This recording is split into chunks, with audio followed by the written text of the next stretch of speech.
അമേരിക്കയിൽ പോയിട്ട് ഒരു ബ്രോക്കറായി. ബ്രോക്കർ എന്ന് പറഞ്ഞാൽ മോശം പണിയൊന്നുമല്ല, ഇടനിലക്കാരൻ. പറമ്പ് കച്ചവടം നടത്തുന്ന ആളുകള് 10 സെന്റ് സ്ഥലം വാങ്ങാൻ പോകുന്നത് പോലെ കേരളത്തിന്റെ മുഖ്യമന്ത്രി ഏറ്റവും വലിയ ഒരു കമ്പനിയെ കേരളത്തിലേക്ക് ക്ഷണിച്ചു കൊണ്ടുവരാൻ വേണ്ടി മീഡിയേറ്ററായി അമേരിക്കയിലേക്ക് ഇടയ്ക്കിടയ്ക്ക് പോവുകയാണ്. 3300 കോടി രൂപ വിലയുള്ള 3300 കോടിക്കും 3000 കോടിക്കും ഇടയിലുള്ള 6 ആരോഗ്യ മേഖലയിലെ ആശുപത്രികൾ വിൽക്കാൻ ഇടനിലക്കാരനായി മാറിയത് കേരളത്തിന്റെ സഖാക്കന്മാരുടെ, പാവപ്പെട്ടവരുടെ പടനായകൻ എന്ന് നിങ്ങൾ വിളിക്കുന്ന നിങ്ങളുടെ നേതാവ് പിണറായി വിജയനാണ്. അമേരിക്കയിൽ പോകുന്നത് കേരളത്തിന് വേണ്ടി ഇൻഫ്രാസ്ട്രക്ചർ ഡെവലപ്മെന്റ് ഉണ്ടാക്കാനാണോ? അല്ല. അമേരിക്കയിലേക്ക് പോകുന്നത് ഇവിടേക്ക് നാണ്യശേഖരം കൊണ്ടുവരാനാണോ? അല്ല. ആന്ധ്രക്കാരൻ, തമിഴ്നാട്ടുകാരൻ, ഗുജറാത്തുകാരനൊക്കെ 27,000 കോടി, 32,000 കോടി, 48,000 കോടി, 60,000 കോടി, 3 കോടി ജനസംഖ്യയുള്ള കേരളത്തിന്റെ തുല്യമായ ഹരിയാനയിലെ മുഖ്യമന്ത്രിക്ക് പോലും 27,000 കോടിയുടെ നിക്ഷേപം അവരുടെ നാട്ടിലേക്ക് വന്നപ്പോ ഈ ഊരു ചുറ്റി നടക്കുന്ന കേരളത്തിന്റെ മുഖ്യമന്ത്രി പിണറായി വിജയന്റെ നമ്മുടെ നാട്ടിലേക്ക് വന്നത് 2,700 കോടി രൂപയാണ് ഇവിടെ ഇൻവെസ്റ്റ്മെന്റ് വന്നത്. പിന്നെ എന്തിനാണ് ഈ മഹാൻ പോകുന്നത്? പോയതിന്റെ രേഖകൾ ഞാൻ നിങ്ങളുടെ മുന്നിൽ വെക്കാൻ തയ്യാറാണ്. അതിന്റെ കൃത്യമായ വിവരങ്ങൾ അടങ്ങി ഇവിടുത്തെ മാധ്യമ പ്രവർത്തകരുടെ മുന്നിൽ കൊടുക്കും എന്ന് വ്യക്തമായി ഞങ്ങൾ ഭാരതീയ ജനതാ പാർട്ടി പറഞ്ഞിട്ടുണ്ട്. അതിന്റെ രേഖകൾ സഹിതം ഞാൻ അതിനെക്കുറിച്ച് സംസാരിക്കും.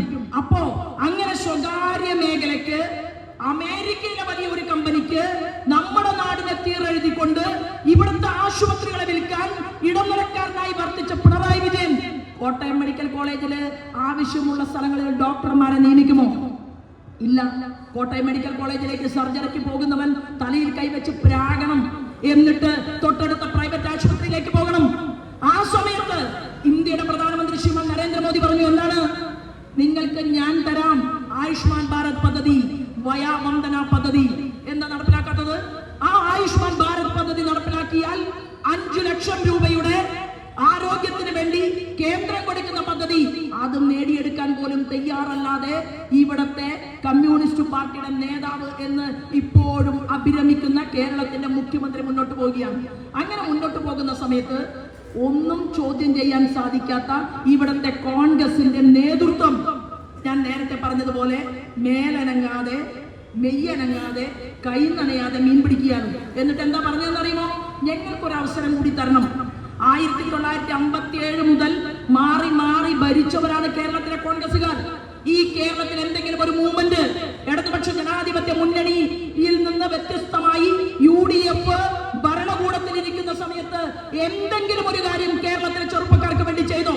നമ്മുടെ സാമ്പത്തിക മേഖലയ്ക്ക് വേണ്ടി ചെയ്തിട്ടുണ്ടോ? അമ്മമാരുടെ ഉന്നമനത്തിന് വേണ്ടി ചെയ്തിട്ടുണ്ടോ? ഭാരതീയ ജനതാ പാർട്ടിയുടെ അടൽ ബിഹാരി വാജ്പേയി ഭരിക്കുന്ന സമയത്ത് അദ്ദേഹം പറഞ്ഞു, സ്ത്രീ ശാക്തീകരണ പ്രക്രിയ കൊണ്ടുവരണം. ഇവിടെ പ്രസംഗിച്ചിട്ടുണ്ടാകും. ആ സ്ത്രീ ശാക്തീകരണ പ്രക്രിയയുടെ ഭാഗമായിട്ടാണ് കുടുംബശ്രീ വന്നത്. ആ കുടുംബശ്രീയുടെ സ്ഥിതി ഇപ്പൊ എന്താണ്? കുടുംബശ്രീയിലെ പോകുന്ന അമ്മമാർ, പെൺകുട്ടികൾ, അവരുടെ മടിശീലയിൽ പണമുണ്ടാകണമെന്നും അവർ ഒരു പക്ഷിയുടെ ചിറകുകൾ പോലെ അവരുടെ കുടുംബത്തെ സംരക്ഷിക്കാൻ പ്രാപ്തമാകണമെന്നും ആവശ്യപ്പെട്ട അടൽ ബിഹാരി വാജ്പേയിയുടെ ആ പദ്ധതി മലപ്പുറം ജില്ലയിൽ ഉദ്ഘാടന കർമ്മം നിർവഹിച്ചത് അന്നത്തെ മുഖ്യമന്ത്രി നായനാരാണ്. പേരിട്ടത് കുടുംബശ്രീ എന്നാണ്. ആ പേരിട്ട പദ്ധതി ഇന്ന് എന്തിനാണ് ഉപയോഗിക്കുന്നത്? ആ പദ്ധതിയിലെ ADS, ആ പദ്ധതിയിൽ പോകുന്ന CDS, ഇവരെല്ലാവരും ചേർന്നുകൊണ്ട് പാർട്ടിക്ക് കൊടി പിടിക്കാൻ വേണ്ടി ആളെ കൂട്ടിക്കൊണ്ടിരിക്കുകയാണ്. അത് തന്നെയല്ലേ ഇപ്പോൾ തൊഴിലുറപ്പ് പദ്ധതിയിൽ അമ്മമാരെ ഉപയോഗിക്കുന്നത്? തൊഴിലുറപ്പ് പദ്ധതിയിലെ അമ്മമാരെ ഉപയോഗപ്പെടുത്തിക്കൊണ്ട് രാഷ്ട്രീയം കളിക്കുകയാണ് കേരളത്തിൽ എന്ന് ഇന്ത്യയുടെ പ്രധാനമന്ത്രി ശ്രീമാൻ നരേന്ദ്രമോദിക്ക് മനസ്സിലായി. നരേന്ദ്രമോദിക്ക് ഒറ്റ കാര്യം പറഞ്ഞിട്ടുള്ളൂ. എന്താണ്? നിലനിൽക്കുന്ന നിയമപ്രകാരം 20% അതിന്റെ ആവശ്യമായിട്ടുള്ള ഇൻഫ്രാസ്ട്രക്ചർ, ചെറിയ ചെറിയ കാര്യങ്ങൾ ഉണ്ടാക്കാൻ വേണ്ടി സംസ്ഥാന ഗവൺമെന്റ് 20% വിഹിതം കൊടുക്കുമായിരുന്നു, 80% കേന്ദ്രം കൊടുക്കുമായിരുന്നു. ഇപ്പൊ കേന്ദ്രം പറഞ്ഞു തൊഴിലുറപ്പ് പദ്ധതിയുടെ പണിക്ക് പോകുന്ന അമ്മമാരുടെ ശമ്പളം വർദ്ധിപ്പിച്ചു, അവർക്ക് തൊഴിൽ ദിനങ്ങൾ കൂട്ടി. ഞാൻ കഴിഞ്ഞ ദിവസം ഒരു വീഡിയോ കണ്ടു. ആ വീഡിയോ KC വേണുഗോപാലിന്റെ ആണ്. KC വേണുഗോപാല് തൊഴിലുറപ്പ് പണിക്ക് പോകുന്ന അമ്മമാരുടെ അരികിൽ പോയി വാഴയിലയിൽ അമ്മമാര് കഴിക്കുന്നതിന്റെ കൂട്ടത്തിൽ വരമ്പത്തിരുന്നു കൊണ്ട് അമ്മമാരുടെ കൂടെ ഇരുന്ന് ഭക്ഷണം കഴിക്കാൻ നാണമുണ്ടോ ഈ മനുഷ്യന്? കോടിക്കണക്കിന് രൂപയുടെ അഴിമതിക്ക് നേതൃത്വം കൊടുത്ത് ഇന്നും ഇന്ത്യയിലെ എത്രയോ കോൺഗ്രസുകാരെ അവിടെ നിന്ന് രാജിവെപ്പിച്ച് ഡൽഹിയിൽ നിന്ന് പലായനം ചെയ്യിച്ച് ഉത്തരാഖണ്ഡിന്റെ മുൻ മുഖ്യമന്ത്രി ഭാരതീയ ജനതാ പാർട്ടിയുടെ കൊടി പിടിച്ചതിന്റെ കാരണക്കാരൻ ഈ കെ സി വേണുഗോപാലാണ്.